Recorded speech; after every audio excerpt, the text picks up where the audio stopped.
예, 이제 창세기의 마지막입니다. 창세기는 결국에는 한 가정의 이야기이고요. 그리고 한 가정 안에서 하나님의 믿음의 약속이 어떻게 세워지고 그 믿음의 약속들이 자녀들을 통하여 어떻게 구체화되고 또 그렇게 구체화된 하나님의 약속과 언약이 이제 믿음의 세대인 저희들, 믿음의 조상 아브라함을 영적 아비로 삼은 저희들 세대 가운데도 그 믿음의 유산과 약속들이 어떻게 이루어지는지를 궁극적으로 보여주는 책이 창세기죠. 그래서 한 가정의 이야기이고 보통의 가정의 이야기는 그 가정에서의 죽음의 이야기로 끝이 나는 것이 당연한 것 같습니다. 그래서 저와 여러분이 읽으신 본문 역시도 야곱의 마지막 임종에 대한 이야기와 그리고 야곱이 죽은 이후에 그의 장래가 어떻게 행하여졌는지에 대한 야곱의 마지막 모습을 그리고 있는 게 오늘 본문이지요. 여러분, 그런데 이 본문 가운데에서 저희는 잘 압니다. 어제까지 다룬 내용에서 야곱이 이제 자신이 병들어 있고 약하여져서 147세, 130세쯤에 애굽 고센 땅으로 이주를 하고 약 17년 정도를 애굽 땅에서 살다가 이제 죽을 즈음에 자신의 아들들을 예언적으로 축복 기도를 합니다. 그리고 그렇게 예언적으로 축복 기도가 끝난 후에 오늘 본문부터는 바로 그 아들들에게 기도를 바친 그 아들들에게 자신의 죽음 이후에 자기를 애굽 땅에 두지 말고 원래 저희의 약속의 땅 바로 가나안 땅으로 자신을 장사하게 될 것을 간곡히 요청하는 게 오늘 본문의 시작점인 거지요. 여러분, 실제로는 이 앞에 이제 에브라임과 므낫세를 축복하면서 요셉에게 먼저 당부를 합니다. 창세기 27장 30절쯤에서 이제 요셉에게 먼저 내가 죽어서 이 땅에 묻힐 게 아니라 나는 아버지의 땅 바로 가나안 땅에 가서 묻히게 될 것이니까 요셉아 너가 책임지고 나를 꼭 좀 아버지의 땅으로 좀 돌려보내 달라, 이렇게 요청을 27장에서 이미 합니다. 이제 그것은 이제 요셉과 야곱 간의 어떤 개인적인 약속과 당부일 수 있고요.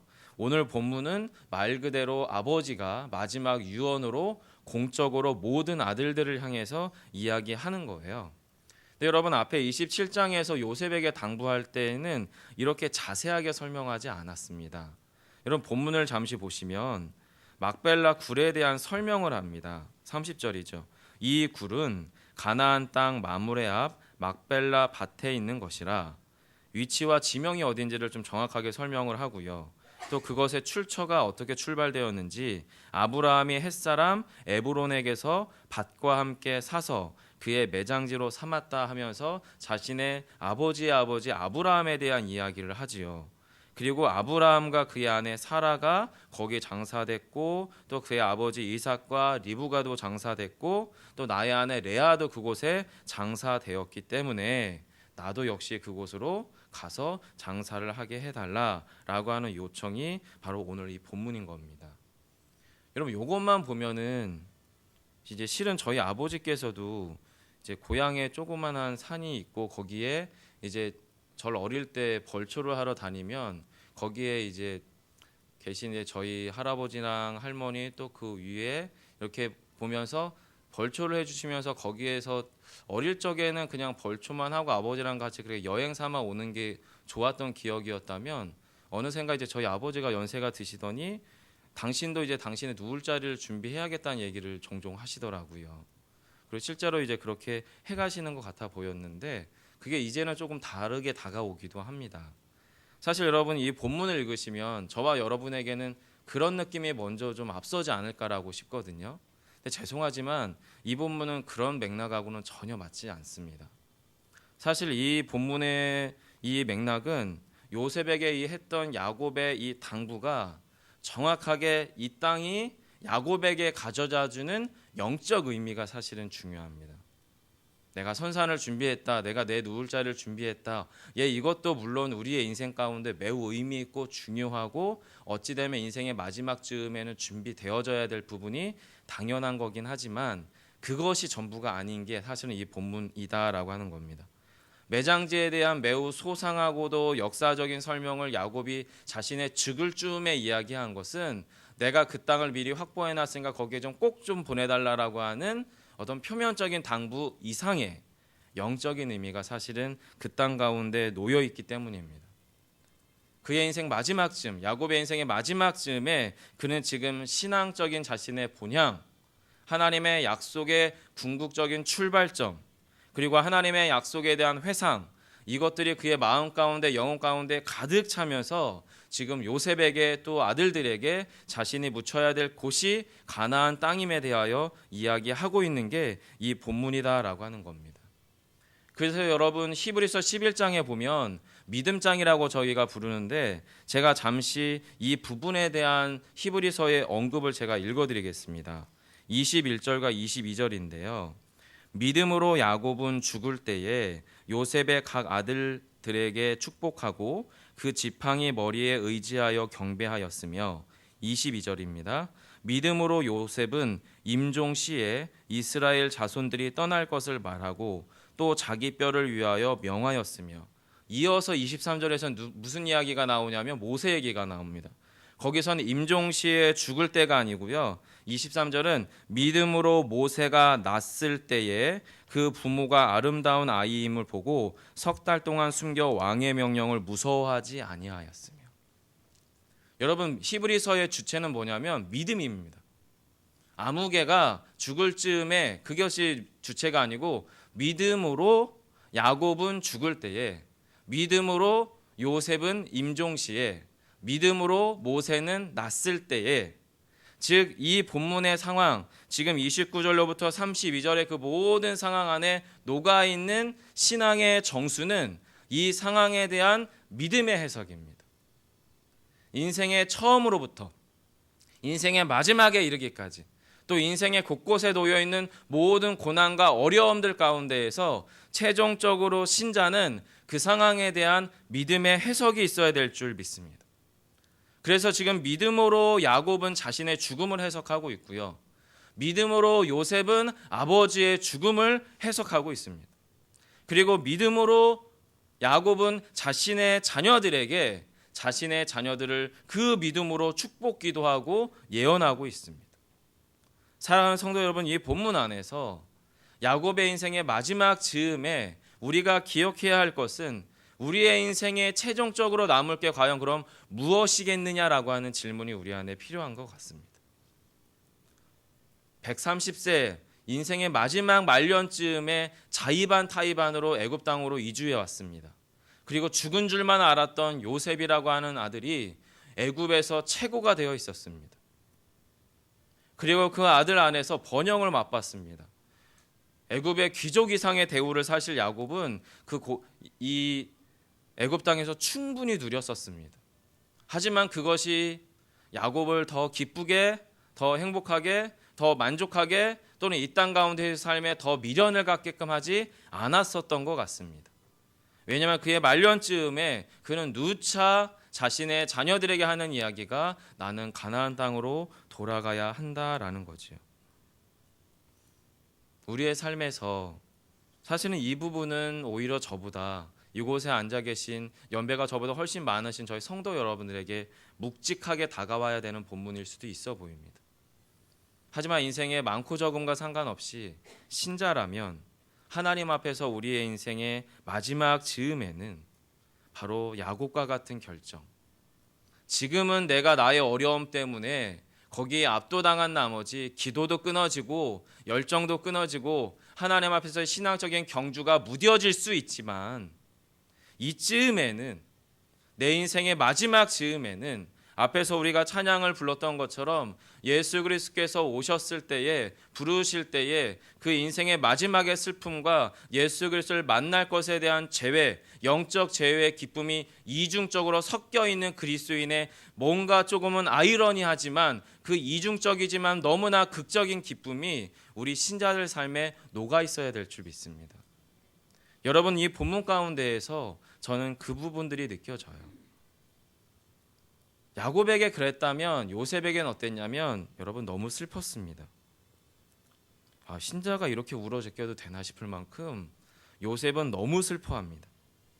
여러분 마지막 보면 50장 1절로부터 14절까지에서는 거의 애굽의 바로왕의 국장에 준할 만한 엄청난 대규모의 장례가 사실은 행해집니다.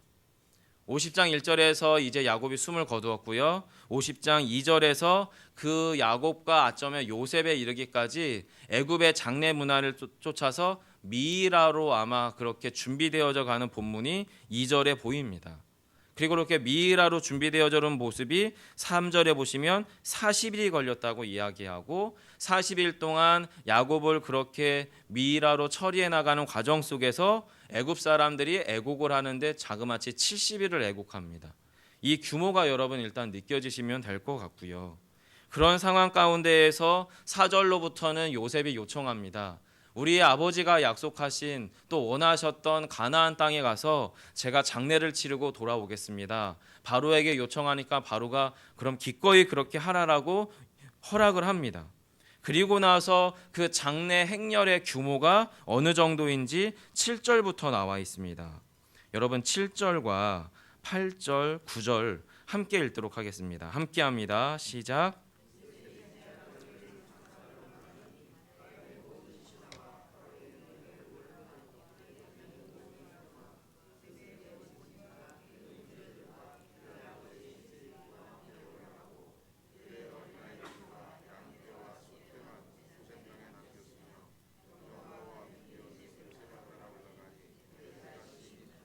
네. 사실 저는 이 부분에서 교회 안에서나 또 제가 목회를 해나가면서 장례를 치렀던 경험들이 좀 떠올랐습니다. 형편에 따라서 장례의 규모는 좀 달라지는 게 분명해 보여요. 그런데 장례라고 하는 게 보통 짧으면 3일, 아주 길면은 주일을 끼게 되면 뭐 4일장 내지는 5일장까지 하시는 분들도 뵀는데 여러분 그 상황 가운데에서 사실은 오늘 본문에 봐도 그 규모가 엄청 거대했던 것은 분명합니다. 그리고 이미 이 요셉이라고 하는 인물은 애굽 땅 가운데서 너무나 중요한 인물이기 때문에 그를 호위하기 위한 병거와 기병이 또한 요셉을 뒤따르고 있음을 보여줍니다. 애굽이라고 하는 초인류 강대국이 가나안 땅이라고 하는 작고 초라한 그 땅, 이 유목민들이 그냥 양치고 사는 그런 땅으로 그렇게 행군에 들어갈 때에 이 장례 행렬은 단순한 장례 행렬 그 이상으로 가나안 땅을 시끌벅적하게 만들었을 것이 분명합니다. 하지만 그럼에도 이것은 장례 행렬이에요. 그리고 그 가운데는 살아야 할 자는 살고 남겨질 자는 남겨져야 하고 죽음의 슬픔 가운데 있는 자들은 또 슬퍼하는 게 7절, 8절, 9절 같아 보입니다. 8절 중간에 보시면 요셉의 온 집과 그의 형제들과 그의 아버지의 집이 그와 함께 가나안 땅으로 올라가고 누가 남겨져 있냐면 그들의 어린아이들과 양떼와 소떼만 고센 땅에 남겼으며 장례 7일을 끝나고 나면 요셉과 그의 형제들은 다시 어디로 돌아오냐면 고센 땅으로 돌아옵니다. 왜냐하면 거기에는 자신의 자녀들이 기다리고 있고요. 자신들의 소유와 자신들의 삶의 현장인 터전들이 기다리고 있습니다. 장례의 깊은 슬픔에 배어 있는 것은 당연하지만 장례가 마쳐지고 나면 또 저희는 우리의 삶의 일상으로 되돌아와야 합니다. 그리고 거기에서 어떻게 해요? 또 살아갑니다. 희노애락을 맛보고요. 고난과 슬픔과 기쁨과 또 여러 가지의 소망과 기쁨들을 누리면서 그렇게 살아갑니다. 지금 요셉의 삶도 그러합니다. 얼마나 슬퍼했는지 11절에 보시면 애굽 사람의 큰 애통이다라고 불려질 만큼 아벨 미스라임이라고 불려질 만큼 그 슬픔이 깊어 보입니다. 하지만 요셉 역시도 그 장례를 마치면 14절에 보면 애굽 땅으로 돌아옵니다. 사랑하는 성도 여러분들, 장래의 그 깊은 슬픔 가운데 있는 자들을 위로해야 되는 것은 당연합니다. 함께 슬퍼해야 되는 것은 인간으로서의 마땅한 도리이고 저희는 그렇게 해야 합니다. 하지만 동시에 그것이 끝이 아님에 대한 소망이 우리 안에서 또한 멈추지 않아지기를 간절히 소망합니다. 요셉은 아버지의 사별의 그 슬픔 가운데 충분히 어쩌면 평생 그렇게 슬퍼했을 수도 있습니다.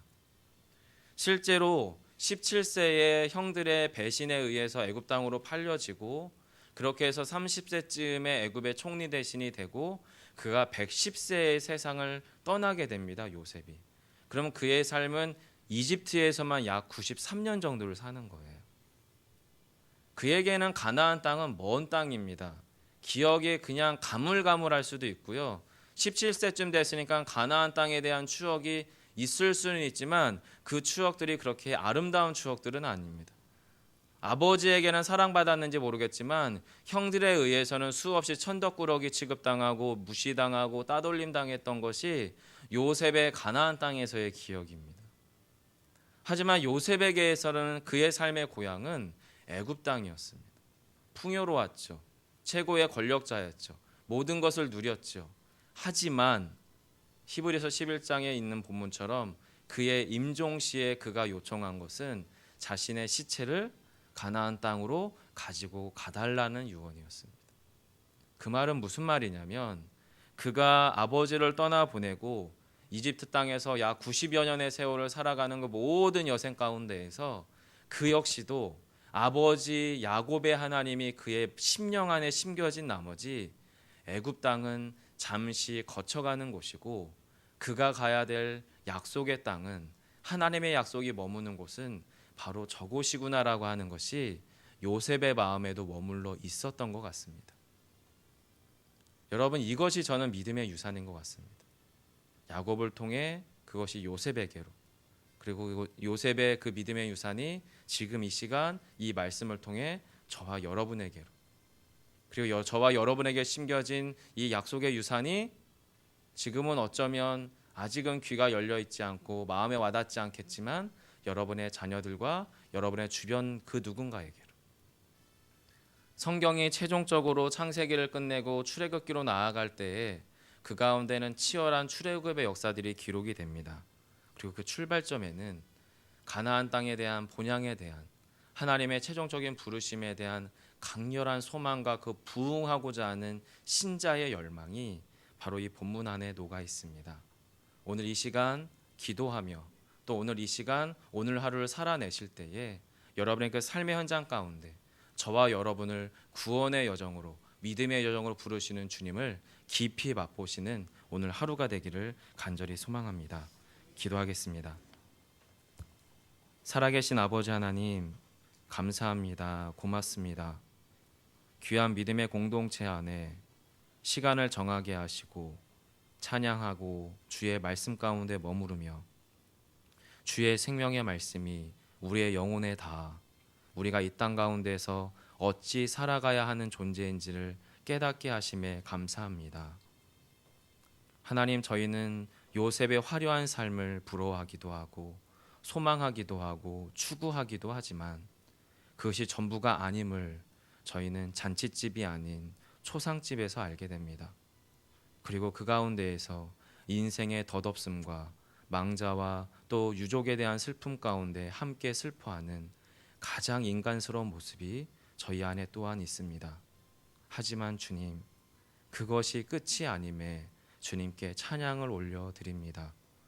우리 귀한 믿음의 성도들과 더불어 이 땅 가운데에서 우리의 삶을 경주하며 살아가되 야곱 가운데 심겨져 있었던 야곱의 하나님, 그리고 그 하나님의 신앙의 유산이 아들 요셉에게로 옮겨져 요셉의 하나님이 오늘 이 시간 우리의 심령 안에 온전히 임하시고 주장하시는 거룩한 영적 시간 되게 해 주옵소서. 그리하여 현재 당하는 고난이 장차 오게 될, 맛보게 될 영광에 좋게 비할 바가 아님을 저희들의 영혼이, 저희들의 믿음이 결정하며 고백하며 나아가는 귀한 오늘 이 시간, 오늘 하루 되게 하시기를 간절히 소망하며 예수님 이름으로 기도드립니다. 아멘. 하늘에 계신 우리 아버지여,